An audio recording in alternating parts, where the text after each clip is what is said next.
Welcome to Happeo Unmuted, the podcast where we speak openly about what it really takes to connect people at work. From internal comms and knowledge sharing to the messiness of change and the rise of AI, we go beyond best practices to unpack what's working, what's not, and what's worth rethinking. Our host, Bourgeault-Trickey, has spent over 10 years in internal comms, building and launching intranets for organizations in telecoms and finance. He now leads client services at Happeo, where he's helped over 120 businesses across the globe create and grow engaging digital workplaces that drive organizational goals and objectives. If you care about how people in your organization share, learn, and adapt, this is your show. And if you're looking for a modern digital HQ, you can find us at happeo.com.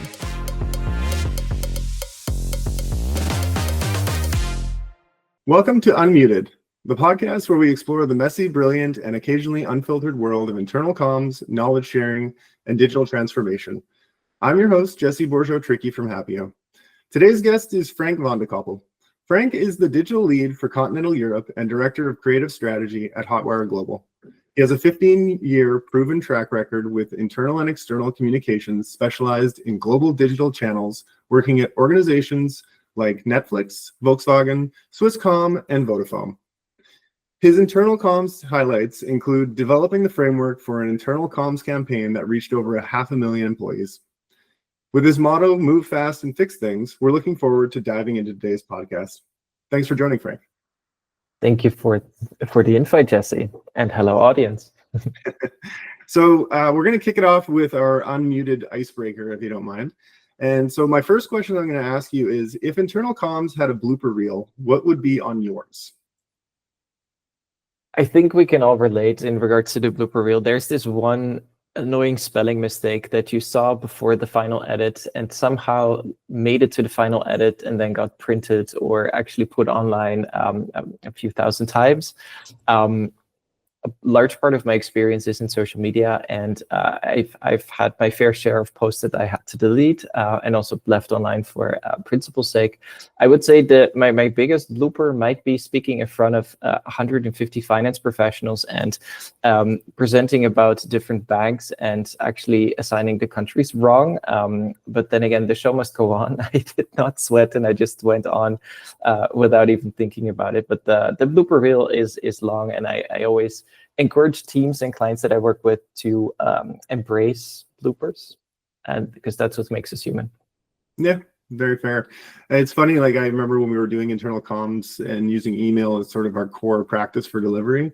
One of the big reasons why we as a team wanted to move over to something like an intranet was because you had the ability to go back and sort of like change the post if you needed to, and you didn't have to do this big fanfare of resending it out. Do you kind of use any kind of mitigation strategies like that internally at your side?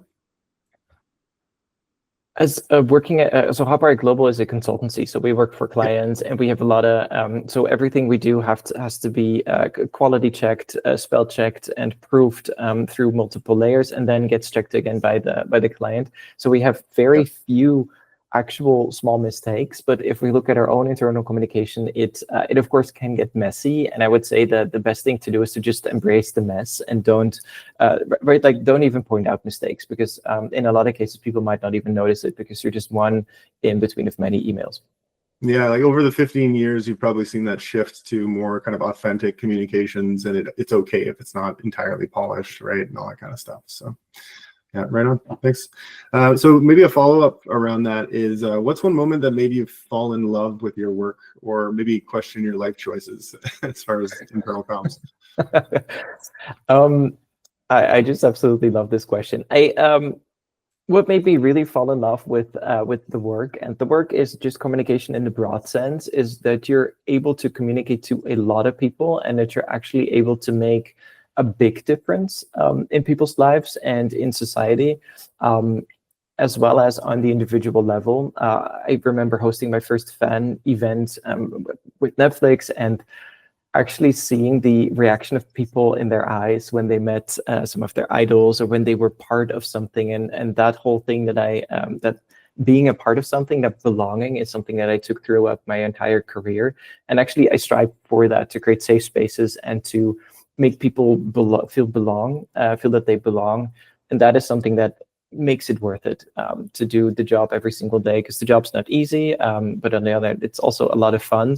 But having that purpose to make people feel like they belong, which you can do internally as well as externally, both are very important, as well as for your internal and your external audiences, which is really what makes it worth it.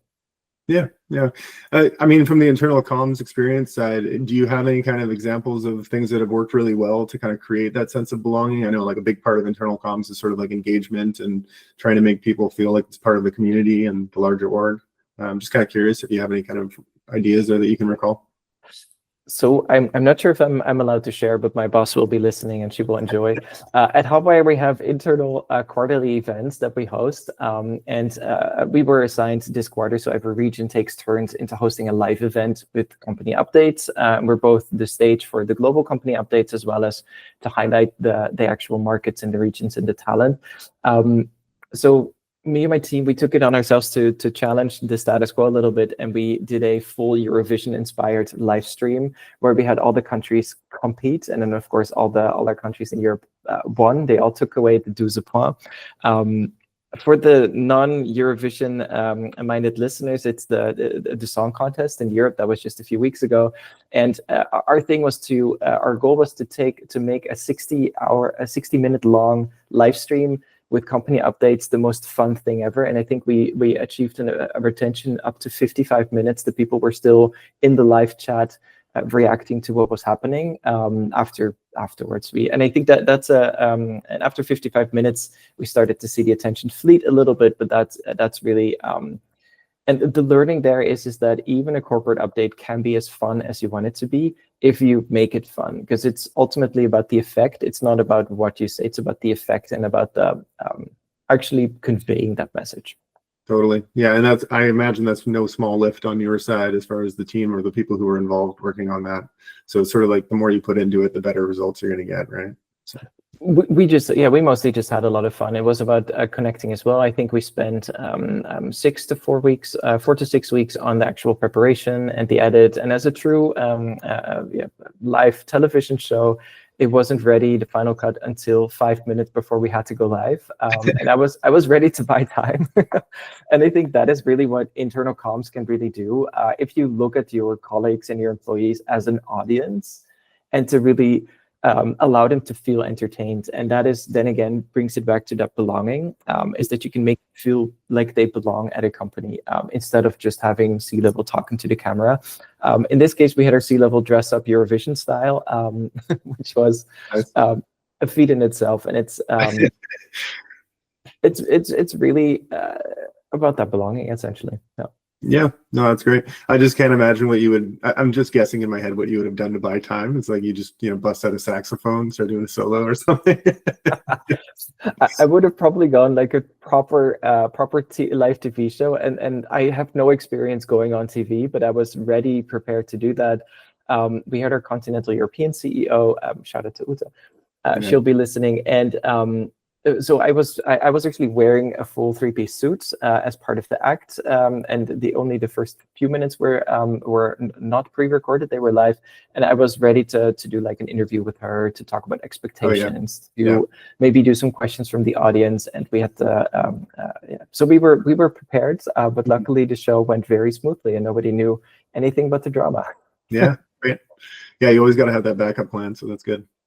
Let's maybe switch gears to the next sort of segment for the questions. So the next one I wanted to ask is around like the work behind the work. So when people think about your role, what's the biggest thing they misunderstand? Oh, that's a good one. It's I think it is there's quite a lot of people out there that talk about exactly this. I am a strategist at the core, and a strategist at the core causes a lot of confusion for as well in-house as well as in consultancy roles, because it's very often the whole strategy discipline is misunderstood, right? Like there's a lot of different types of strategy. We go from like business strategy to innovation strategy to what is our company strategy. It's a word that is being overused at the moment, and that is for the actual discipline and the people working in it, like me, calling themselves a strategist. Very tricky, but the actual discipline of communication strategy for internal and external communications it is, it's not an easy one to understand, right? Like there's a lot of, many think it's the practice of just writing complicated sentences that are a checkbox to check on a yearly basis, where in fact, it's the art of connecting the dots between the message and the audience, the channel, the organization, while keeping a multitude of variables in mind. It's, I like to quote Mark Pollard a lot, also shout out to Mark. If a strategy is an opinion on how to win, and that goes for communications just as well, because you have to win over the hearts and the attention of your employees, because without them actually paying attention, you can just skip your communication. Mm-hmm. Do you have kind of like a standard convention that you try to use to communicate with the clients around like a no feel do framework or something like that you prefer, or that you kind of have as a preference? I pretend that I do, but but in fact, I actually it's always customized frameworks. I work with similar frameworks where I talk a lot about attention. I believe in network content. I'm working on I'm working with a concept called digital brand equity, and I really try to talk about and convey the message of the magic that happens in between the channels, the KPIs, and what you can actually see. It's about what you feel, which is very hard to measure, which actually goes directly against the current status quo, where everything has to be measured in some kind of number to be worth something. But it's actually that equity that is in between that is what's worth something. And there's really hundreds or thousands of I just invented a new word, thousands. There's really thousands of examples out there of brands that have shown now in the first age of AI that their actual equity is what sets them apart. And it's not frequency, it's not the numbers, not the amount of clicks, it's that equity, that part in between that really draws in your employees, your customers, your clients, all your audiences. Mm-hmm, mm-hmm. Yeah, that's great. I liked what you were saying too before about the idea of there being all these kinds of strategy and the word gets thrown around and things like that. For me, like even just working with clients who are kind of going through the maturity journey of getting into internal comms and starting to understand it, just like even settling the idea of like there's a communication strategy, which isn't the same as a plan. And this is just like something you've heard over and over again, right? But just even those small things to kind of set the stage and have everybody on the same page can really make a difference of expectation setting and accountabilities, right? So. And that's exactly it. Strategy creates accountability. And it's in a lot of cases, the strategists tend to ask uncomfortable questions because they are the questions that matter. And you really, through a proper strategy, and right, a strategy doesn't need to be hundreds of slides in a PowerPoint deck or Google Slides deck. It can be just a very small document or even like a whiteboard that just guides you through and informs your year, what you're going to do, what you're going to communicate, how you communicate, and it informs how you optimize for your audience. And really, in the end, allows you to optimize or to aim for, do you want your audience to feel like they belong? Do you want to engage them? Do you want to keep them sharp? Mm-hmm. Yep. Yeah, I was even thinking about like your annual, year-long campaign calendars and all that kind of stuff. It's just even just thinking like, are you communicating one initiative, or is it more about like the way in which you communicate initiatives? What's your cadence, like establishing those kinds of things, right? So, yeah. Anyway, I'm sure we could talk about that all day. Maybe we'll switch over to the next one. So, the next question was, what's a small internal change you've made that has had a surprisingly big impact? That's a tricky question because I just talked about impact quite a bit. I called it equity just now, but I think impact is the other word that I tend to use a lot. And in that case, it's not in the end of the day. What really matters is the relationships you build with people. So it's real kindness and making sure the teams that work really hard get the credit that they've earned, and that they get dimensions and that they are put on that stage. And it's not the founders, it's not the owners of the companies, it's not the exits, but it's the actual people that are put on that stage. That goes for internal as well as external. But internally, it's so important. Nothing is more soul destroying than being left out on a project you actually played a big part on, or even a small part.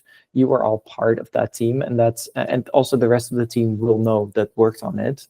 that it's not the true story. And that's when you get to the point where divides start to happen. So that's a small internal change. I would call it a big internal change, is that I focus on that actual real kindness, and to talk about and to allow people to be themselves and create a safe space, as well as giving that credit where it's due and really talking to it. And if anybody on my team is listening and you feel like you don't get enough credit, or I forgot giving credit, we are also all humans. And that is part of that as well, is to creating that open atmosphere that if you, because I've had that in the past as well, right? When I was a junior in one of my earlier agencies, I wasn't credited on a big campaign on which I played a pivotal part, in my opinion, and opinions are important. I actually stood up and spoke up and I said, hey, I played a big part in this as well. And then the C-level said, you're totally right. That's our mistake. We forgot in the, I forgot what the reasoning was, but it's important to also speak up for yourself. And that comes back again to that kindness, that if you really add that from the top down,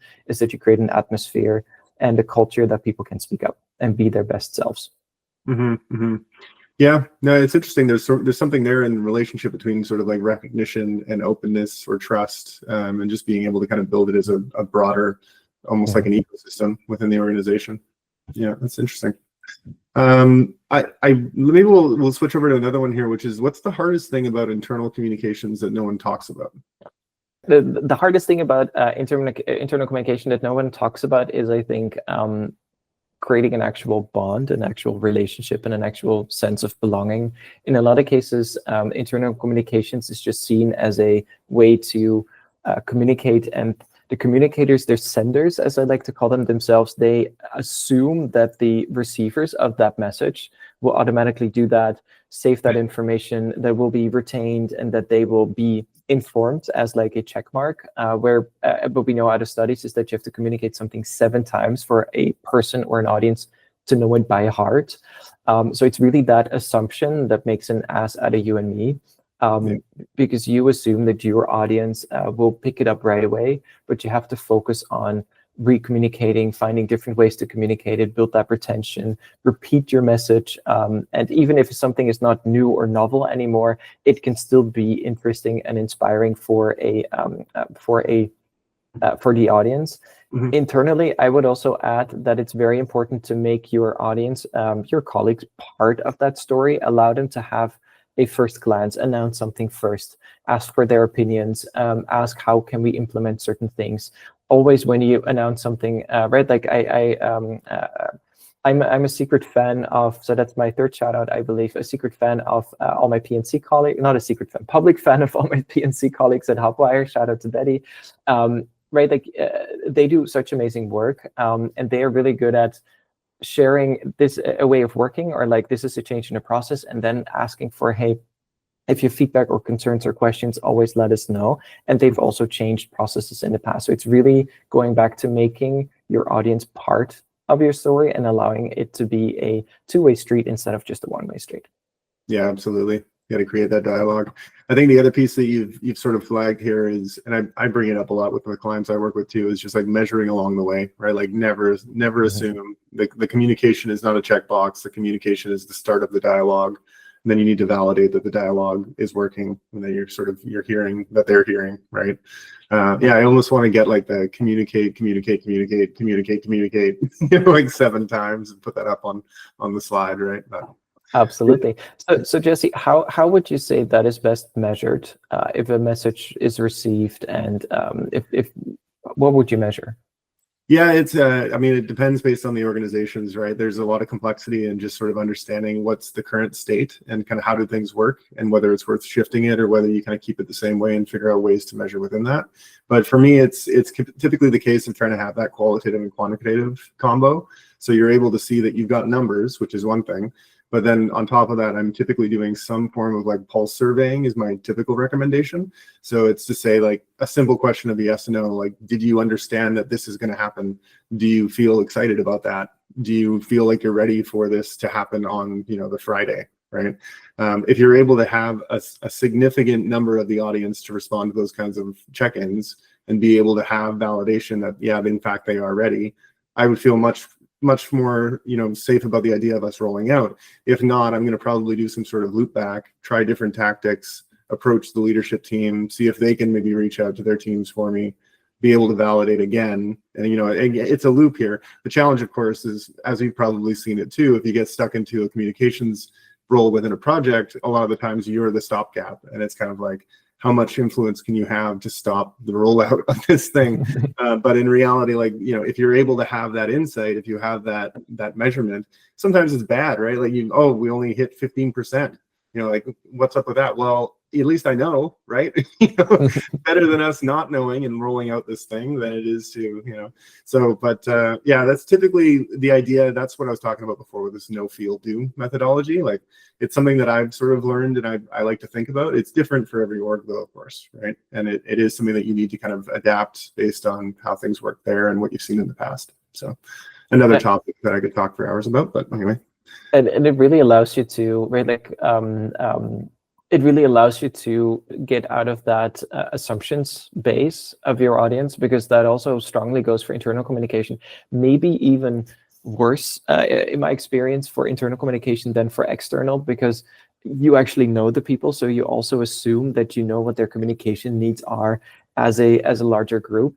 Right. And measuring and also those pulse surveys, I think, are really important. I actually sometimes put them in external campaigns as well, in terms of Instagram stories, asking how the audience is doing, how they're feeling, what they would like to see, what they would like to know more of.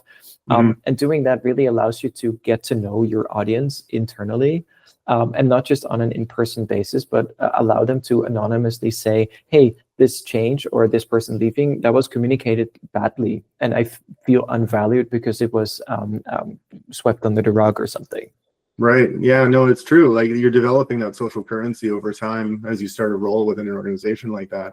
And so, yeah, like occasionally I would have somebody walk out to me like that, maybe all timid to tell me something. And it's like, no, like, go for it. Like, I want to know. Like, I really appreciate the fact that you even decided to walk up and say something to me. Right. So, yeah, it's definitely true.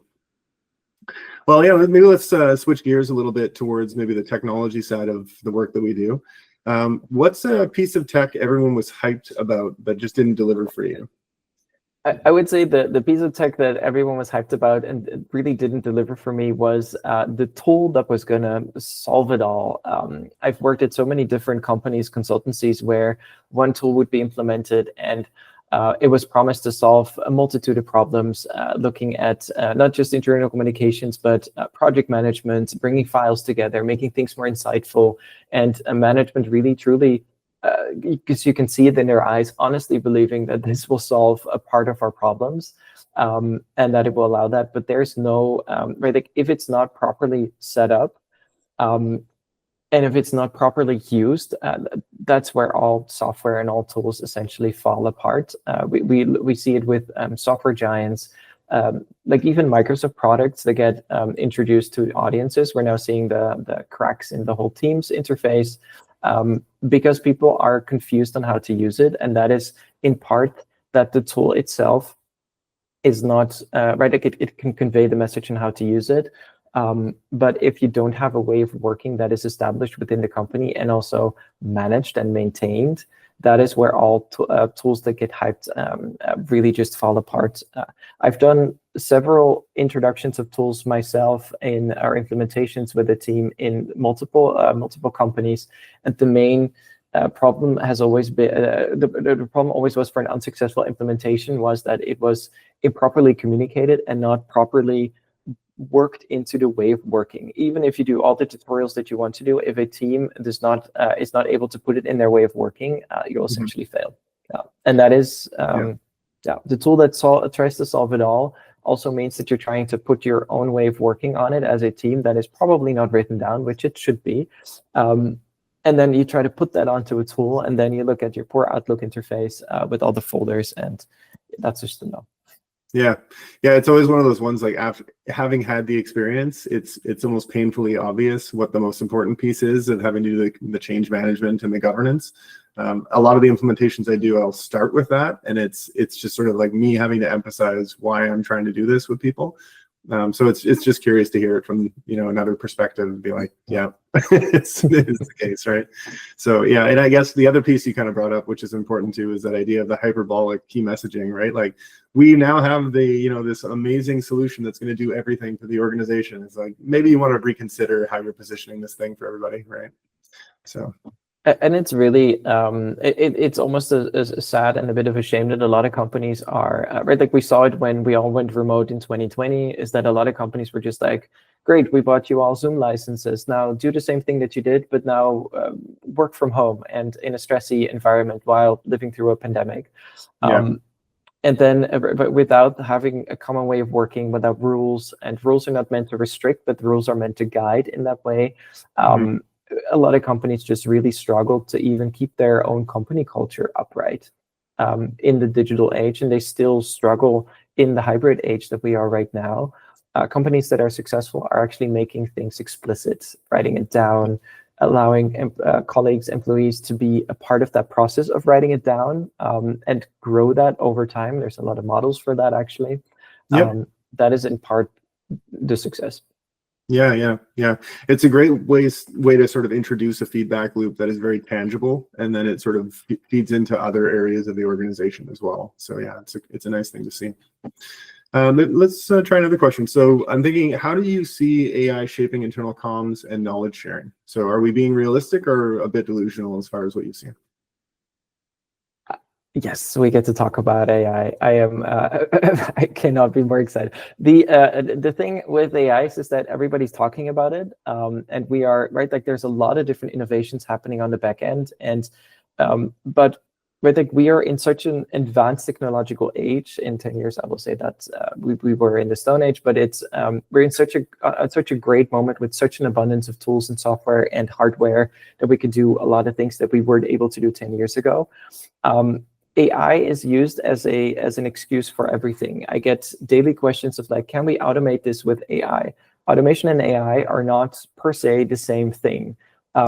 Right? Like generative AI is not suddenly going to be able to schedule certain things for you. We have different tools for that. So it's really think about what you're trying to do and ask yourself, is AI the right thing for that? I think AI will change a lot of different things externally as well as internally. It will, right, like globally speaking, it will change the way we use web interfaces and we use, consume, and share information. We are now slowly starting to see the first parts of this coming true, right? We have, with AI search coming up and with agents coming into existence slowly, we see different ways of using the internet and getting, and actually going back to our primary features, which with a big focus is now on getting information, which was the original primary function of the internet back in the 80s when it was invented. That is now getting overhauled in a ways that you can get your answers faster without actually having to browse. This is going to start happening for other functions as well, like shopping. OpenAI has been talking about that. Google is good at that. And now Microsoft introduced a new protocol called NL Web, which is an open protocol that allows, and protocols, for the listeners who don't know, it's kind of like, think of email. That's an open protocol that allows different companies and different software to talk to each other, right? Like you can send an email from Google to Microsoft without any delay because it runs through an open protocol. Microsoft now created a new protocol called NL Web that allows websites to talk to each other, because right now that happens through APIs and through custom connections, and that it would be a nice future where all websites, and also ChatGPT in this case is a website, to talk to each other, which means that your interface, your user experience, the surface that you're accessing the web will change.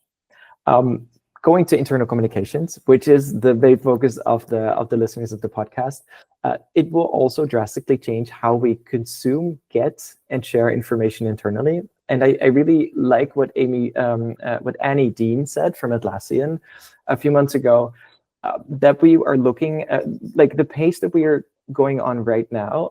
Right now we're in Zoom calls most of the day, and she said that in 5 years' time we'll spend a good part of our days, looking at more than half of our days, catching up on meetings that were transcribed by AI, so shortly written, as well as recorded meetings that were potentially edited by AI to get the best bits in order to get updated, which right now we do mostly text-based. We're trying to get updated on Slack, on all of our different tools that we use internally, on email, and even on calls. And we're like AI is going to revolutionize that, but there will be a point that we're going to still start to play catch up. So the question is, what can we as humans do in order to, I really appreciated Annie Dean pointing that out, what can you as an individual or as a team do to make less content, right? Like to make it shorter, get to the point. What can we do to avoid other people wasting time on a 60-minute, on listening to a 60-minute Zoom call, right? Like we need to just get to the point in order to get updated, which all comes back to, and I'm adding this to Annie Dean as to why would you need that from your role? Why would you need that information? There is information that all of us need, right? Like that's a big company update, but if it's a change that the dev team made in a very specific element, maybe it's only sales that would need that and would need to interact with that, and that the rest of the company, it's just an FYI. And I think it's really going back to what is your reason for needing that information or interacting with that. Mm-hmm. Mm-hmm. Yeah, it's there's a lot there that was opened up in the discussion. It's the first one with the protocol as well, like the idea of having sort of like an agent-based internet where everything is sort of tying into agents being able to communicate seamlessly across these things. It makes me always wonder too about the idea of like the SaaS tools being a lot more powerful in that sense. Like if there's sort of a watcher or an observer there who's sort of scraping all of the kinds of insights, like, oh, I just saw somebody do something. That means that I should proactively tell other people what it is that just happened. And then, of course, there's this like TLDR, and how far do we take TLDR, right? Like, are we going to have macro and micro levels of TLDR when you go in for work in the day, right? And then all of that being sort of translated into some form of overall like internal knowledge frameworks to be able to develop more of this sort of scraping of like all the practical knowledge that everybody has across all these teams, and sort of where does it sort of all end up, right?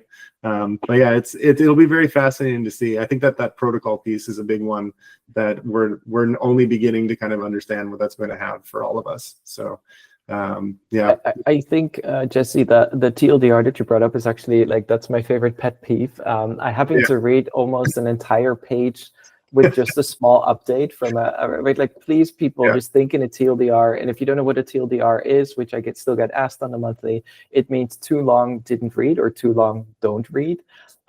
Really just add a short message to you, because it's also about respect towards each other, but also respect to the machines that have to process our information, right? Like ChatGPT has to go through endless information that we create and that we share. So it's don't just think of your colleagues to not overstimulate and overinform them and save them time, but also think of the machines, the most effective way that you can communicate to all, which will in the future avoid things getting lost in translation and the whole thing. So TLDRs. Yeah. Well, I'm wondering too if it'll turn into things like dynamically generated content based on user preference. So like I only like to get things in video, so you need to make me tiny snippets like that. Or the other one I'm thinking of is sort of, you probably have heard about like the small language models as opposed to the large language models. So I imagine there'll be like a tiny language model, which would just be like everything is in TLDR format, right? Within your internal sort of net of or lake of content. So yeah. It's just a fun one to track and see where we're going to be. I like that idea though of like 10 years from now, we'll be like, oh, that was a Stone Age. We have no idea what we were doing, right? So we'll be riding that wave. Let's maybe switch a little bit over to the culture side of this conversation. So like, do you think that tools can fix culture, like from your perspective, or is this just kind of a convenient excuse right now that people are talking about? Oh, 100%. That's like a very, very big no. Tools can definitely not fix culture. You can try really hard with a tool to patch your culture, but you really can't. It's skills and process and structure that really does. So it's really going back to that shared way of working. How right, like that creates that bond between all of you. Working at a consultancy, we tend to work in a very similar way because we always have the same variables. We have our clients, we have the companies that they work for, we have the internal company, we have resource management, and we have the actual knowledge work that we do, so the intellectual work that we do. And if you are able to put that in motion and to always keep updating the way you work in a human kind of way, that's the way to fix your culture, and to actually write it down and to talk about it. A tool will unfortunately not fix that for you. No. Unless we're talking in 10 years' time, we'll probably have a small language model that can help you create your own culture by analyzing all of your, right? Like those models are already there that can learn from your internal communication, like looking at chat tools, looking at email, but also looking at your files and your website. And that's probably already in the works by a startup that is thinking about how can we help companies create their culture, small and large, inside of a small language model. Mm-hmm. Yeah, it's funny to see how we're at a point now where the knee-jerk answer is, well, no, of course not. And then it's like, well, maybe in 10 years. And that'd be so cool. I love nothing more than to just be proven the opposite and to have that discussion and to really see something that, because I firmly believe that right now, that without humans and writing down your own culture, a tool's not going to fix that for you.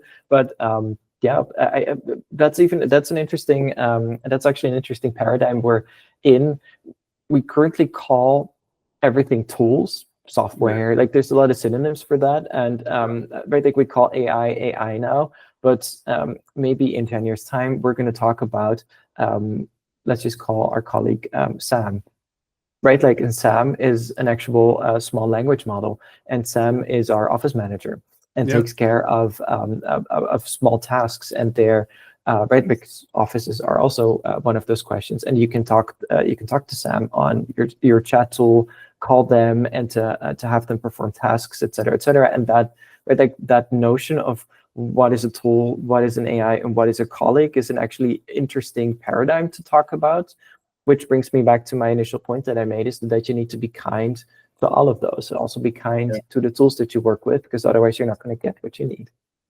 Yeah. Well, even definitions wise, like how do we define culture today versus 5 or 10 years from now too? So yeah, all of that's going to be shifting, I think. Let's maybe go to our next segment. So we have what we would call it we call it the spicy takes and soft landings. So if you could unlearn one best practice in your field, what would it be? So one best practice in my field that I could unlearn, I'm going to make this really personal for a second. I mean, I've been very open and personal, but as a strategist, you tend to bring the complexion and the complexity that you have in your head and the way you see projects, you bring them into the real world. And I personally have that tendency to overwhelm colleagues and the audience as well as clients by explaining what is in my head. And in a lot of cases that overwhelms and does not go into the needs and the actual, right, like the way the audience thinks. And that is a practice that I would really like to unlearn at some point, is to move into simpler ways. I mean, it's part of strategy, right? Like it's my actual purpose to keep a lot of information in my head and to think about a lot of different theoretical scenarios in order to inform our clients on the best way how to win, or to find the best way to land that message, the best channel to optimize, and to also think in a novel way, right? Like do something that's not been done before for a specific audience, but that making things so complex and complicated does scare away audiences in some ways. And I think definitely with, and it's not just the strategists at this point that make things complicated and complex, but it's also coming from the outside world in terms of tools.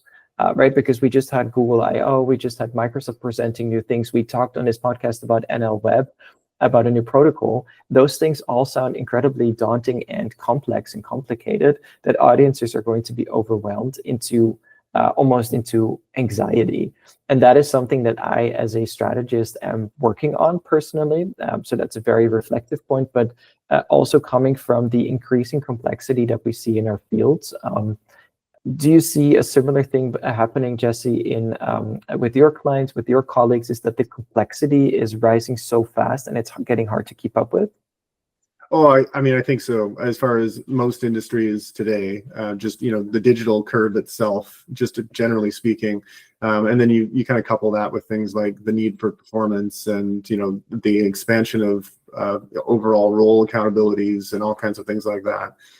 Yeah, I think there is just sort of like a level of, it's overwhelming for a lot of people in a lot of ways today. So it does kind of, I mean, it's sort of a double-edged piece here, because part of what you're doing is being able to kind of dismantle the complexity or be able to give people a very straightforward way of thinking about things, or being able to provide priority and focus. It's one of the things in which, internal comms is helping an organization to do with. But at the same time, like, you know it all, like, you're the one seeing it all behind the curtain, right? So you kind of, it's difficult because you've seen things, right? To be able to go and talk to people and be like, okay, my mom, I have the same problem, by the way. So I think it's great that you're sharing this, right? Because it's something I think a lot of people in our position struggle with. But like, I kind of just try to have this mantra of like, know your audience, basically. It's like, who am I talking to right now? What do they need? What do they want from me, right? It's one thing to try and anticipate and proactively, try to help them with a problem that you see in the distance, but they haven't seen it yet. So you kind of have to go through it in the motions, right?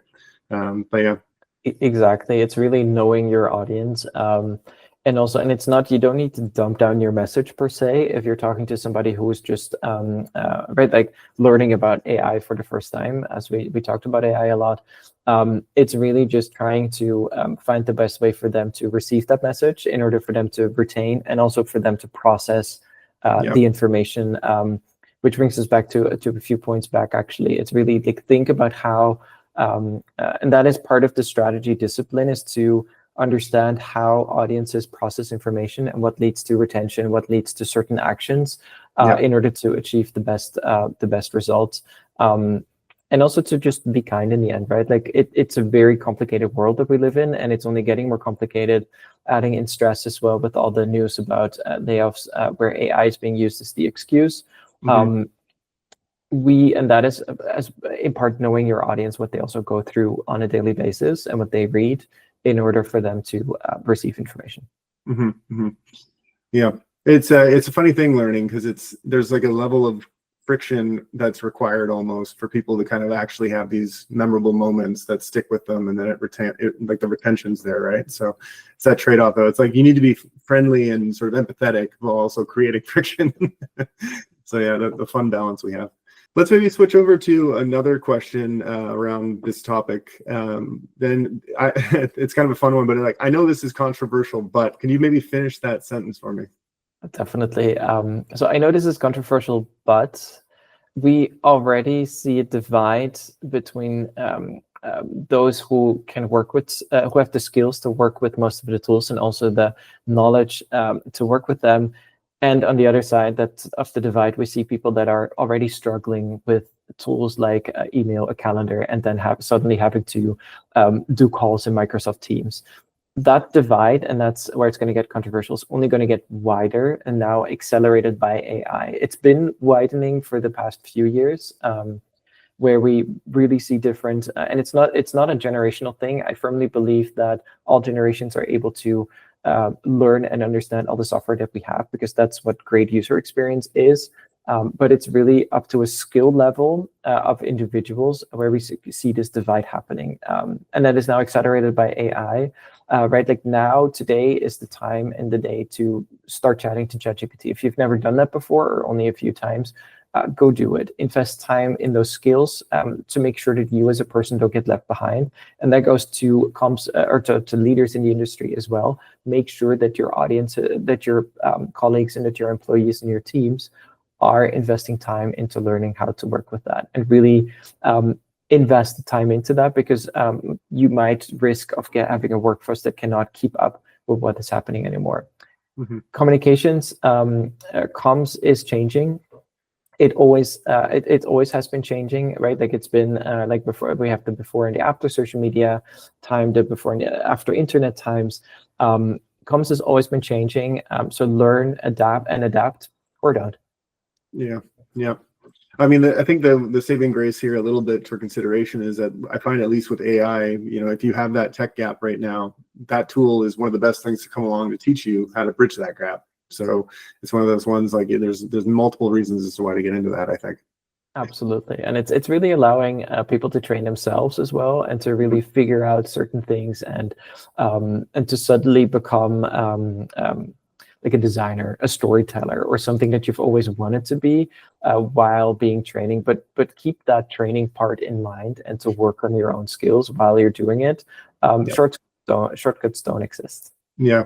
Yeah, it's not quite the Matrix yet, like I know Kung Fu, but like it's getting there. It's kind of interesting to see what's available and what's sort of readily at your disposal. Maybe we'll work towards the wrap up here. We're getting pretty close to time, but as far as what's one principle or philosophy you try to live by in your work? Be kind and create a safe space. If you're a leader a team leader, a leader inside an organization or of the entire organization, spread kindness. It's not an easy world, and make sure that you create a safe space within your organization to allow people to be their best selves and to reach their potential. Actually worked at a company where that was, so shout out to Ruben if he's listening. Where it was about really allowing employees to reach their full potential. And that is due to, you do that by creating a safe space. I work with a lot of creatives and a lot of communicative minds and different clients, and it's really essential to allow all of them to speak up, to share their ideas. Nothing that you say the first time is perfect, and no one-liner is perfect the first time. Allow people to think, to workshop, to work on things, and don't stress yourself with trying to be perfect every single time. And you can only allow. I'm a bit of a perfectionist, so that's why I just used the word perfection for 3 times in a row. But perfection really and results diamonds happen in a safe space. Mm-hmm. Yeah, no, I mean, like that empathy and just thinking about the fact, like, you spend so much time at work and you really want to make it so that these people are all working together and driving forward to successfully achieve something. You got to have that relationship with everybody, right? So I totally agree. And maybe the final question: if your career had a tagline, what would it be? A tagline for my career. I did give one away in the intro that I tried to live by: move fast and fix things, and to really focus on fixing things. My career is for the longest time I used to say that I'm trying to make the world a better place, one tweet at a time. And then the tweet part turned out to be the dark world. Or like the dark side of things when it turned into X and all the things that happened there. So I now say one post at a time, but that is what I try to do. I don't try to win the most awards. I don't really care about that. I don't want to convince everybody that I'm the greatest or anything. I just want to make the world a better place through content. And that includes creating safe spaces, being kind, having actual messages that resonate with, and going back to that thing that I called magic, or the equity that happens in between communication that is hard to measure, and that is what I stand for and what I strive for. Yeah, right on. Well, thanks again for joining us, Frank. Really appreciate the chat today. It's been good. Thank you, Jesse. Yeah, and so that's it for this episode of Unmuted. If you like what you heard, rate, review, and follow, and maybe share it with a colleague or your boss, because let's be honest, changing how your organization communicates might just start with pressing send. And hey, if your organization's still on mute when it comes to comms and knowledge, Happio's here to help turn up the volume. Until next time, keep talking, keep listening, and whatever you do, stay unmuted.